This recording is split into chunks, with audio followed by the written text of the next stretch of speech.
Bonjour à tous, je suis très heureux de vous retrouver aujourd'hui. Alors ça fait un petit moment que j'ai pas fait de vidéo.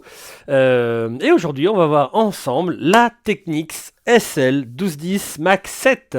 Donc c'est la petite sœur de la lignée de il y a 3-4 ans. Ils ont ressorti enfin des platines. Donc il y en avait une extrêmement chère, la GE, 4000 euros quelques. Ensuite est venue la GR qui était aussi, ils l'ont mise du côté audiophile, tout ça, qui est à peu près à 1005, et la Mac 7 qui, de leur communiqué, s'adresse vraiment aux DJ. Donc, la Mac 7, toute dernière platine de Technics, il y a eu pas mal d'encre, il y a pas mal d'encre qui a coulé au sujet de cette platine, surtout de la partie anglophone. J'en ai pas trop entendu parler non plus, un petit peu, mais pas trop sur la partie, on va dire dans les reviews ou les blogs francophones, un petit peu sur Facebook, sur 2-3 Facebook. Voilà, donc on a entendu beaucoup de choses autour de la platine. Alors effectivement, il y a des points positifs, il y a aussi des points négatifs par rapport à l'indétrônable SL1210 ou 1200 aussi d'ailleurs, Mac 2. Et on va voir ensemble aujourd'hui les différences pour vous permettre, voilà. Alors moi, en gros, le ressenti, je vais éviter de vous le dire à la fin de la vidéo, j'ai mis en fait les points négatifs. L'utilisation que je vais en avoir, vous allez voir au fur et à mesure de la vidéo, il y a une utilisation, si vous sortez vos platines, ça va être un peu compliqué, point de vue Rumble. On va voir avec on va dire avec des preuves irréfutables, avec des enregistrements que vous allez entendre. La Mac 7, elle est un petit peu plus sujette, enfin un petit peu, elle est plus sujette au Rumble que la Mac 2. Donc ce qui fait, enfin MK7, MK2, enfin on s'en fiche de comment on le prononce. Voilà, donc elle est un peu plus sujette au Rumble, ce qui fait que pour les sortir avec du vrai vinyle sur un festival ou n'importe un club avec du gros son, ça va être compliqué. Hormis cela, si vous l'utilisez vraiment chez vous, moi c'est vraiment le ressenti que j'ai. C'est vraiment vous retrouver ce que vous pourriez avoir sur une MK2, hormis quelques petits points négatifs qu'on va voir ici. À savoir, est-ce que vous avez le budget ou pas le budget. Si vous avez le budget, je dirais à la limite, et que vous voulez, comme moi, un modèle de Technics 9, vous êtes obligé de passer par ça. Si vous n'avez pas le budget, ou si vous voulez vraiment avoir du Technics euh, qui n'aurait pas ces petits points négatifs qui vous allez voir ne sont pas sont un peu dommages pour on va dire ce prix, mais qui finalement on les oublie vu la sensation et voilà l'ergonomie qu'on retrouve vraiment la sensation technique.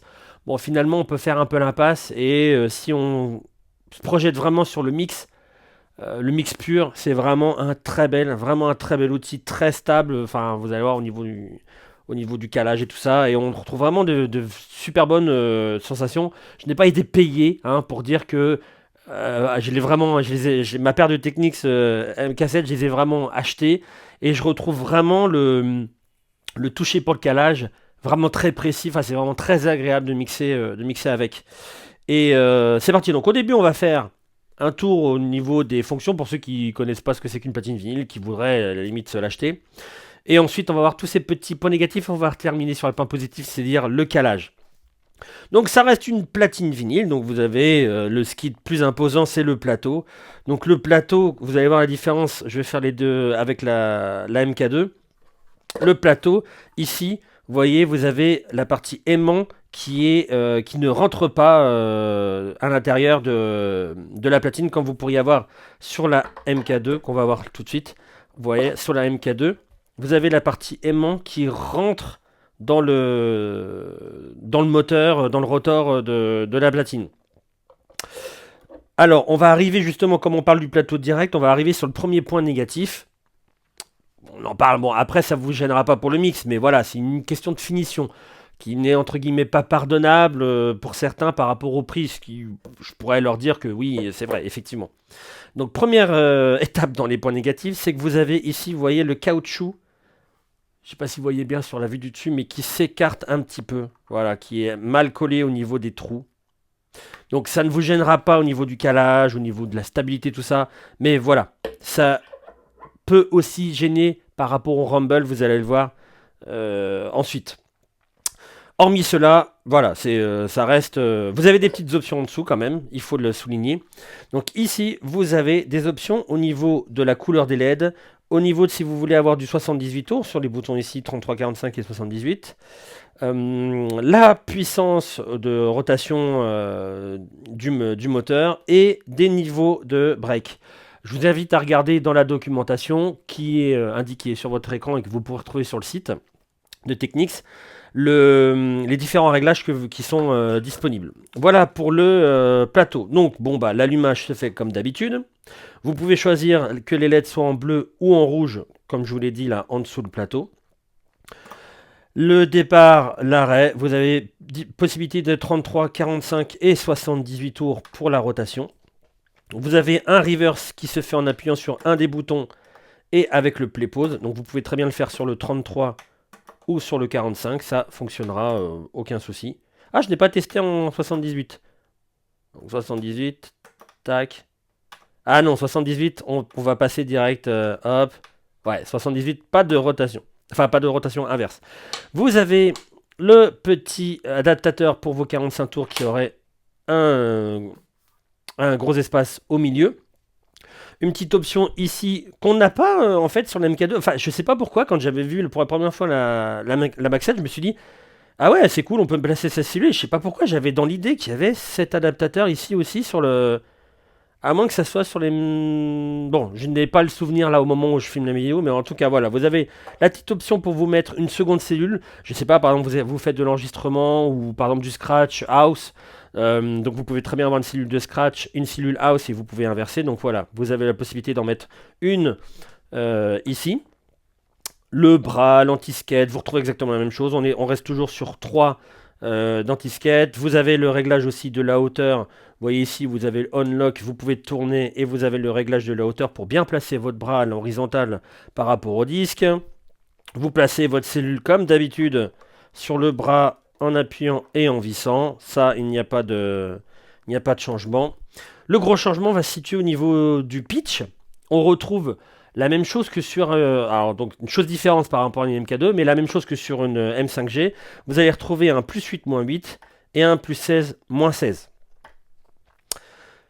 Voyons maintenant les petits aspects, on va dire les petits aspects négatifs. Alors, il y en a beaucoup qui parlent du Startup ici, qui est un tout petit peu plus, je sais pas, plastoc. Enfin, c'est pas exactement la même chose.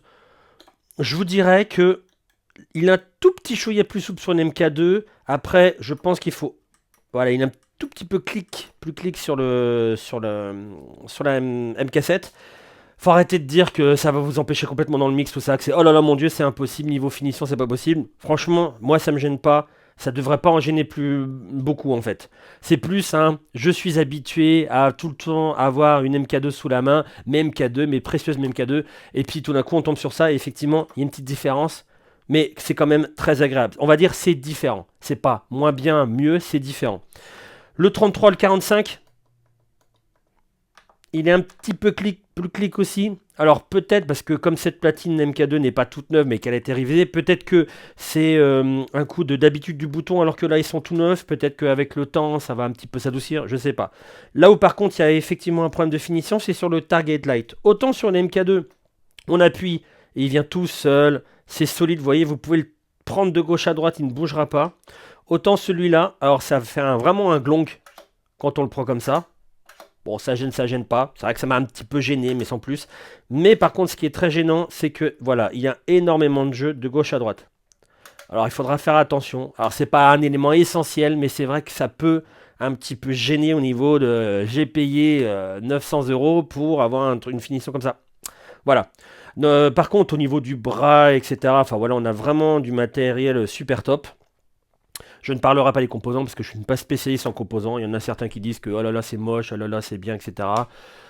Autant vous dire que effectivement aujourd'hui on fait pas le matériel avec le même composant qu'on le faisait il y a 30 ans. C'est pas voilà, c'est comme ça. Et au niveau du pitch, donc vous avez la possibilité d'avoir un 8%, plus moins 8, un bouton reset qui vous met à 0%. Vous allez voir, c'est hyper précis. Dès qu'on appuie là, on est vraiment à du 0. Et de toute façon, on le voit aussi au niveau des... ici, vous voyez que là, je suis aux environs de plus 4. Hop, dès que je me mets à 0, c'est bien stable. Si je me mets à 45 tours et que je me mets à 0, c'est super stable. Et quand je me mets en 78, dès que je me mets à 0, c'est hyper stable. Il n'y a aucun souci. et le plus 16, moins 16 pour le pitch. On va parler maintenant du rumble. Alors, pour l'exemple, je vais poser deux vinyles, un que je vais mettre en cours de lecture, mais que je vais baisser le volume pour ne pas que vous l'entendiez. Pour vous concentrer, c'est un enregistrement que je vais faire un double enregistrement sur Ableton. Vous allez avoir la cellule posée sur la Technics, voir comment elle se comporte vis-à-vis du rumble. Alors, je peux pas le faire avec un super matos avec 10 kg de son et voir ce que ça fait. Dites-vous que là, c'est un sub qui est à 1 mètre des platines, je le mets à balle. Et au niveau, c'est un 250 watts. Et alors, c'est plus ou moins, voilà, je vous dis comme ça des données, c'est pas, tout est relatif bien entendu, mais le comportement que vous pourrez avoir, la différence qu'il y aura les deux, vous pouvez vous dire que multiplié par X, voilà ce que ça pourrait faire. Effectivement, la MK7 est quand même plus sujette que la MK2 en rumble, et on va voir ce que ça donne tout de suite. Alors dans cette courte partie audio, je vous conseille fortement l'utilisation de votre casque pour vous rendre compte de la meilleure façon possible la différence de rumble entre les deux platines. On va commencer par la Mac 2 et ensuite vous entendrez la Mac 7.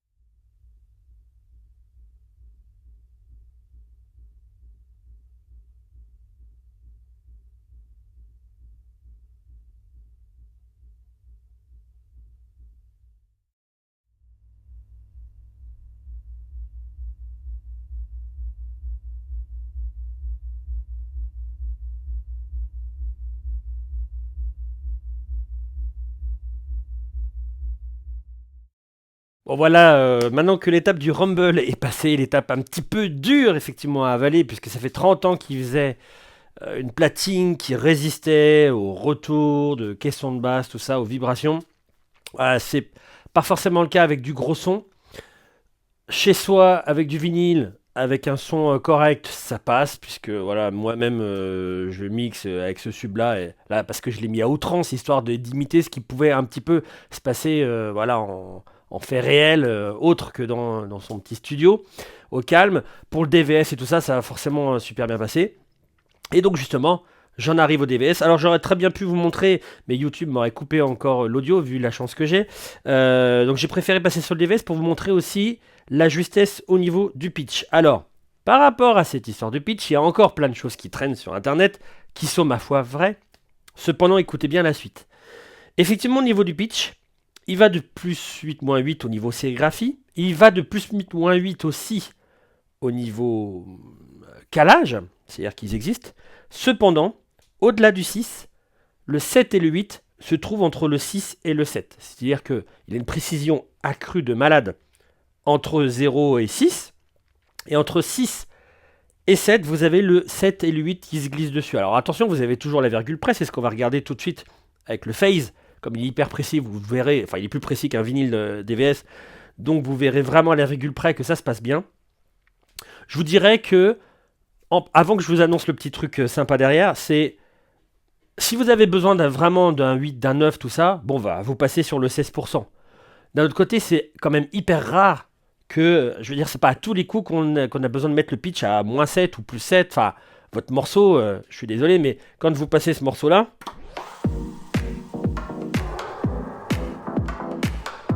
vous avez vraiment besoin de pitcher comme ça. Si vous pitchez autant, c'est qu'il y a un problème. Donc, on n'a pas besoin de revenir vraiment à ces valeurs-là. Cependant, c'est vrai que normalement, pour le prix talala, on voudrait avoir le 6 sur le 6, le 7 le 7, le 8 sur le 8. Dites-vous bien que il y a une vidéo qui a tourné il n'y a pas longtemps, où le mec, et moi-même j'étais pas au courant, et c'est là à se dire, déjà la différence c'est que vous avez un pitch analogique sur la MK2, la Mac 2, et sur la Mac 7, un pitch digital. Alors, ok, ça a quoi, etc. La différence, etc. La différence peut venir aussi de là. C'est que Technics ont répondu à ce problème, à cette problématique-là, que c'était voulu, que c'était fait en usine, qu'on voulait être le plus précis jusqu'à 6%, qu'à 6%, normalement, les morceaux c'était ultra détérioré, donc sans master tempo, ça faisait de la bouillie. Donc voilà, vous avez jusqu'à 8, mais c'est ultra précis jusqu'à 6. Bon, après, langue de bois ou pas, bon, communiquer, on s'en sait rien. N'empêche que les gens sont pas contents, les gens redonnent leur MK7 comme ils peuvent. Parce que voilà, ils comprennent pas. Sauf que si on revient un petit peu dans l'histoire, le même mec qui a fait en fait tout le tollé, bon, je vous dirai pas qui c'est, vous pourrez le trouver sur internet, sur Facebook ou YouTube. a aussi constaté que sur la M5G, donc modèle historique aussi, un peu comme la MK2, enfin un peu moins historique parce qu'il est un peu moins vieux, mais quand même historique, la M5G fait exactement, qui a un pitch aussi digital, fait exactement la même chose. Il ne se passe rien entre 7 et 8, il ne se passe rien. Donc pourquoi personne ne l'a... Tout le monde mixait bien dessus, et pourquoi personne ne l'a détecté jusqu'à aujourd'hui? Donc je vais vous montrer déjà la justesse, et ensuite on va caler un petit morceau juste pour vous montrer que ça tient bien la route, et voilà quoi, que ça tient super bien la route, et que c'est vraiment agréable de mixer dessus, on retrouve vraiment des sensations qu'on avait sur les anciennes Technics. Je vais me mettre ce petit morceau là, hop là, et celui-là, hop.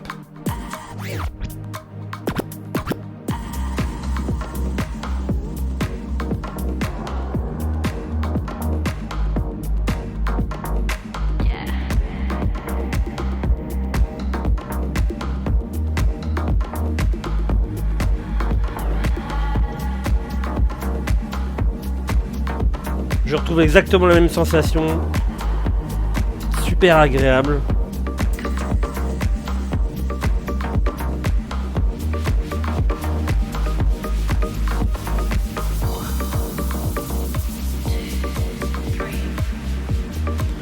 Alors, vous pouvez aussi très bien caler directement au pitch. Ouais, je vais revenir là et je vais le diminuer et plutôt que d'appuyer.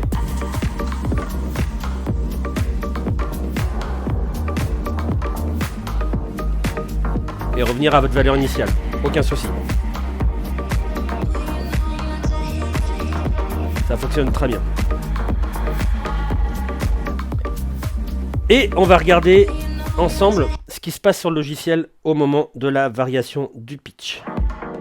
Donc si je me mets à une valeur n'importe et que j'appuie sur le reset, regardez le pitch, le macaron. Je reviens bas à 0, pile poil, pas une virgule. Maintenant on peut regarder à 1 si je mets au-dessus de 1. J'ai bien 1. Au-dessus de 2. J'ai bien 2. Au-dessus de 3. Je peux vraiment avoir mon 3,0 sans souci. Au-dessus de 6 par exemple, pas de souci. Voilà. Je peux avoir mon 6,0. Je peux très bien faire du moins 4 tout de suite. Et avoir du moins 4. Bien évidemment, il faut tâter. Hein, c'est comme une CDJ. Hein. Maintenant, regardez. On n'a pas besoin forcément de musique. Mais regardez. Quand je dépasse le 6. Et entre 6 et 7, regardez. J'ai bien 6, 4, 6, 7, 6, 8, 7. Et j'ai toujours pas touché le 7, vous voyez? Et je vais arriver à 8. Aux alentours du 8. Et ça va faire pareil dans les négatifs. Vous voyez?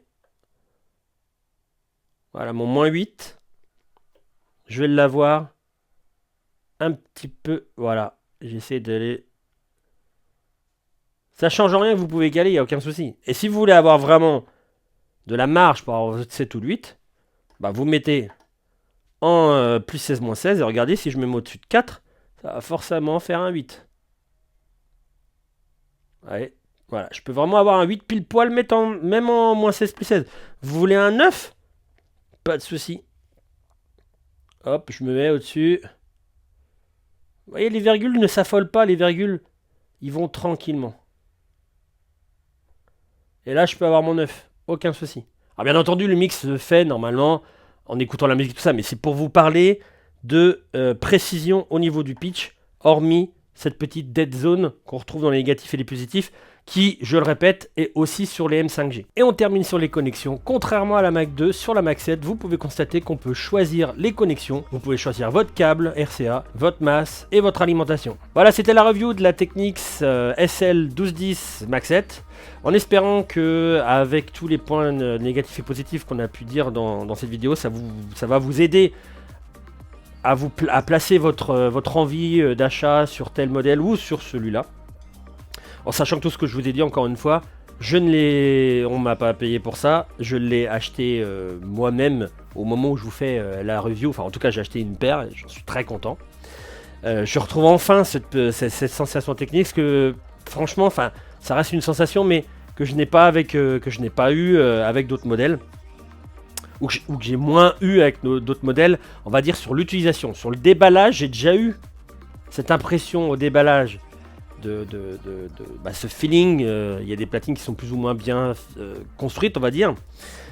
Mais après, sur la durée, sur le calage, j'avoue qu'il y a quand même un feeling qui est quand même différent qu'on peut avoir sur les autres platines. Qui sont plus OM, on va dire, qui sont pas faits de A à Z dans l'entreprise qui vous les vend. Voilà pour le petit speech. Si vous avez des questions au sujet de la technique CSL 1210 MK7, bah, posez-les directement en dessous de la vidéo. Et je vous dis au prochain contenu. J'espère qu'il y en aura, parce que c'était vraiment... Il y a une des grosses périodes creuses. Voilà, à très bientôt. Portez-vous bien tout le monde.